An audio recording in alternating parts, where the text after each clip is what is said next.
सत्संगत जी बड़े प्रेम और सत्कार से कहना जी, धन निरंकार जी, दास का विनती है वीडियो को अंत तक देखिएगा जिससे दास आपका आशीर्वाद ग्रहण कर सके। सत्संगत जी चैनल पर नए हैं, चैनल को सब्सक्राइब कीजिएगा।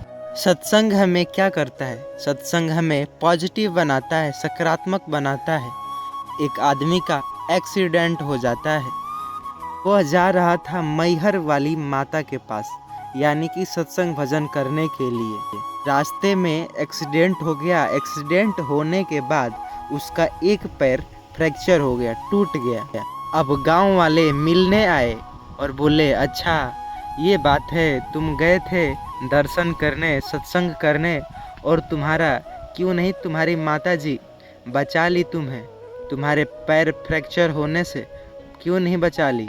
वह आदमी हंसने लगा, बोला, भाई लोग हंसने लगे, भाई तुम्हारा पैर टूटा है और तुम हंस रहे हो।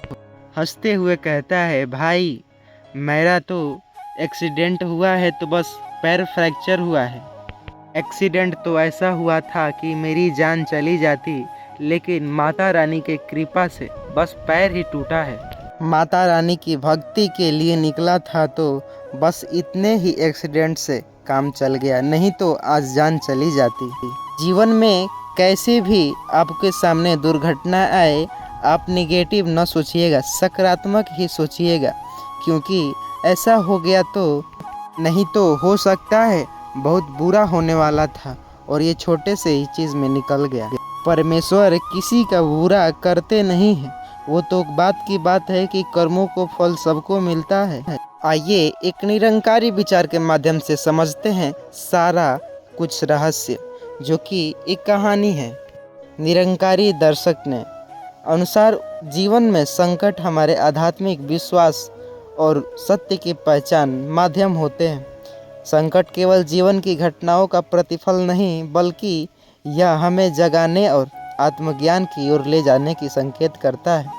यह दर्शन हमें सिखाता है कि संकट के समय घबराना नहीं चाहिए, बल्कि इसे सीखना चाहिए, आध्यात्मिक का अवसर मानना चाहिए। निरंकारी दृष्टिकोण कहता है कि हर परिस्थिति में ईश्वर की इच्छा के अधीन है और जो कुछ भी हो वह हमारे भले के लिए होता है। मनुष्य के दृष्टिकोण से संकट कठिनाई लग सकती है, लेकिन यह हमारे अहंकार और भौतिकता से मुक्त कर आत्मा से जोड़ता है। संकट हमारे भीतर शांति को जागृत करने का ईश्वर का अटूट विश्वास रखने की चुनौती अवसर मिलता है। सत्संगत जी, संकट क्यों आते हैं, आइए जानते हैं। दर्पण का कहानी। राहुल नामक एक युवक था जो कि जीवन में हर चीज़ों को अपने अनुसार पाना चाहता था। वह पढ़ाई में अव्वल था और अपनी नौकरी में भी तेज़ी से आगे बढ़ रहा था, लेकिन उसने स्वभाव में एक ऐसी समस्या थी, वह हर छोटी असफलता से परेशान हो जाता था और दूसरों की दोष ठहराने लगता। उसकी महत्वाकांक्षाएं इतनी बड़ी हो चुकी थी कि अगर चीज़ें उसकी मर्जी के मुताबिक नहीं होती तो वह उदास और निराश हो जाता। राहुल का जीवन एक रफ्तार से चल रहा था, जब अचानक उसे एक बड़ी समस्या का सामना करना पड़ा। तो एक दिन उसे पता चला कि कंपनी जहां वह काम करता था भारी घाटे में जा रही है और वह अपनी नौकरी के हाथ धो बैठेगा। यह खबर उसके लिए किसी सदमे से कम नहीं था। उसने बहुत कोशिश की, लेकिन कहीं और नौकरी नहीं मिली। उसकी आर्थिक स्थिति धीरे धीरे खराब होने लगी। परिवार और दोस्तों ने उनका साथ दिया, लेकिन वह अंदर से टूटा था। उसे लगने लगा कि जीवन में सब कुछ समाप्त हो गया है। राहुल अक्सर सोचता, मैंने इतनी मेहनत की फिर भी मेरे साथ ऐसा क्यों हुआ। वह निराश होकर अपने कमरे में बंद रखने लगा। उसकी परेशानी केवल नौकरी छूटनी ही नहीं थी, बल्कि यह अहंकार का टूटना भी था कि वह अपनी बात को स्वीकार नहीं कर पा रहा था कि उसकी योजना और मेहनत के बावजूद हालात उसके काबू में नहीं थे। गांव की यात्रा और संत से भेंट किया। एक दिन राहुल का मित्र विनय उसे गांव के एक प्रसिद्ध संत से मिलने के लिए राजी कर लेता है। राहुल अनमने में मन में उसके साथ गांव जाता है। संत का नाम स्वामी निरंकारानंद था, जो साधारण कपड़े में एक पेड़ के नीचे बैठे रहते थे और लोग आध्यात्मिक ज्ञान देते थे। जब राहुल ने अपनी परेशानी उनको सामने रखी तो स्वामी जी ने उनसे एक कहानी सुनाई। स्वामी जी की कहानी सुनकर एक समय की बात है, राजा अपने चेहरे की सुंदरता पर बहुत घमंड करता था। उसने अपने महल के बड़े बड़े दर्पण लगवा रखे थे, जिसमें वह रोज अपनी छवि निहारता। एक दिन किसी कारणवश उसके चेहरे पर एक बड़ा दाग पड़ गया। अब वह जब भी दर्पण में देखता, उसे अपना चेहरा भद्दा और दादगार नजर आता। वह क्रोधित हो गया और सभी दर्पणों के महल को हटाने का आदेश दे दिया। समस्या यह थी कि राजा सोच रहा था कि दोष दर्पणों का है। वह यह नहीं समझ पा रहा था कि समस्या उसके चेहरे में है, न कि दर्पण में। यह कहानी सुनाने के बाद स्वामी जी मुस्कुराए और बोले, राहुल, हमारा जीवन भी उस राजा के समान है। हम संकट को बाहर की दुनिया का दोष मानते हैं, लेकिन अक्सर समस्या हमारे भीतर होती है। हमारी अपेक्षाएं, अहंकार और जीवन को नियंत्रित करने का जिद। संकट का समय उस दर्पण की तरह होते हैं जो हमारे वास्तविकता दिखाते हैं। यह हमारे अहंकार और भौतिक लालच से बाहर निकलकर आत्मज्ञान की ओर ले जाते हैं। राहुल ने उलझन से पूछा, लेकिन स्वामी जी, मैं तो अपनी जिम्मेदारी निभा रहा था, फिर संकट क्यों आया? स्वामी जी ने उत्तर दिया, संकट इसलिए आते हैं ताकि हम यह समझ सके कि जीवन हमारी योजना से नहीं बल्कि ईश्वर की इच्छा से चल रही है।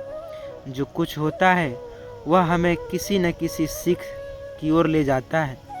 अगर हम समस्या सब कुछ हमारे मुताबिक होता तो तुम कभी यहाँ नहीं आते, नहीं समझ पाते कि ईश्वर की योजना तुम्हारे लिए क्या है। संकट तुम्हें धैर्य और विश्वास सिखाने के लिए ही आते हैं। स्वामी जी के शब्द सुनकर राहुल के हृदय को छू गया। उसने महसूस ही किया कि उसकी परेशानी केवल नौकरी खोने की नहीं थी, बल्कि जीवन उसके अधिक नियंत्रण की चाहत से भी था। उसे एहसास हुआ कि वह जीवन के हर पहलू को अपनी इच्छा से चलाना चाहता था, और जब भी ऐसा नहीं हुआ तो उसके संकट को बाहर कारण में छोड़ जाता। गांव से लौटने के बाद राहुल ने अपनी सोच में बदलाव लाना शुरू किया। उसने छोटे छोटे कार्यों से जीवन की नई शुरुआत की। इस बार उसने चीज़ों की वैसे ही स्वीकार करना सीखी जैसे वे होती है और ईश्वर पर विश्वास रखना शुरू किया। उसने अपनी क्षमताओं पर भरोसा किया, लेकिन परिणामों को लेकर चिंता करना छोड़ दिया। धीरे धीरे राहुल को नई जिंदगी, नई नौकरी मिल गई। अब वह पहले से ही कहीं ज़्यादा शांत और धैर्यवान हो चुका था। संकट के समय उसने जो धैर्य और आत्म सीख उसने जीवन में हर परिस्थिति का सामना करने के लिए तैयार कर दिया। निष्कर्ष है, संकट क्यों आते हैं? निरंकारी दृष्टिकोण के अनुसार संकट जीवन का एक आवश्यक हिस्सा है जो हमें आत्मचिंतन और विकास का अवसर देता है। अहंकार का क्षय, संकट हमारे भीतर के अहंकार को तोड़कर हमें निमंत्रण सिखाता है। धैर्य और विश्वास का विकास, कठिनाई हमें धैर्य रखना और ईश्वर की योजना पर भरोसा करना सिखाती है।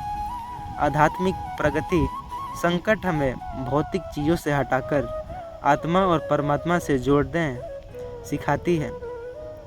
हम संकट के छिपे कोई सीख छुपी होती है जो हमारे जीवन को नई दिशा की ओर ले जाती है। राहुल की कहानी हमें यह समझाती है कि संकट से भागना समाधान नहीं है।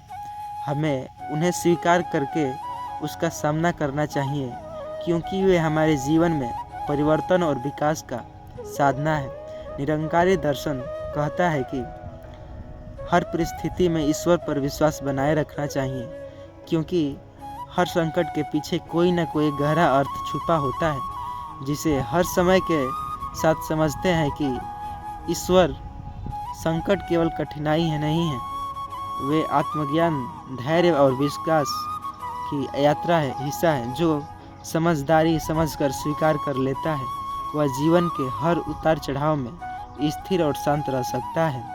सत्संगत जी, दुख और सुख देना तो सब परमपिता परमेश्वर की देन है। अच्छा, एक बात बताइए, जब वह सुख देते हैं तो कभी नहीं कहते हो कि मुझे सुख क्यों दे रहे हो, दुख क्यों नहीं दे रहे हो? और जब कभी आपको दुख थोड़ा सा भी मिलता है तो कहते हो, हे भगवान मुझे आप सुख करो, दुख में नहीं। दुख भी तो है और सुख भी तो है, तो दोनों भुगतना हम ही लोगों की है। सत्संगत जी, प्रेम और सत्कार से कहना जी, धन्य निरंकार जी। आशा करता हूँ वीडियो पसंद आई हो।